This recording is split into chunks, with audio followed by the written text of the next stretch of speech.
Hey everyone, welcome back to the channel. In this video I'll show you how to book flights on Jetblue. So let's get started. So first of all, you're gonna go to the Jetblue website, which is jetblue.com, and after that you're gonna select the place that you wanted to depart from to the place that you wanted to go to. Let's say for example we're in New York and we wanted to go to Sydney, for example, and in here is asking about the departure day.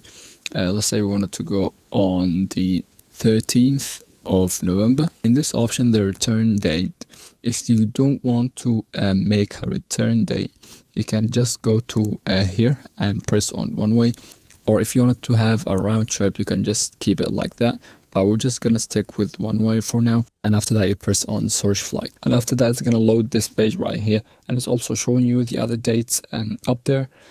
And you're just gonna scroll down and see all the time that is available for now. As we can see, it's just these two, so we're just gonna press on let's say for example this one. So we're just gonna press on here, and after that it's gonna lead you to this page, and you're just gonna scroll down and press on next. If you do have an account, you can just sign in. If you do not, you can press on sign as a guest, and in here you gotta fill in some of the personal information just right here. And after that you scroll down and you press on next, and it's gonna lead you to the seat where you can choose the seat that you wanted to sit on. And after that you're gonna go to the payment process where you have to pay. So yeah, that was the video for today. Thank you guys for watching. Don't forget to like and subscribe, and see you guys in the next video. Cheers.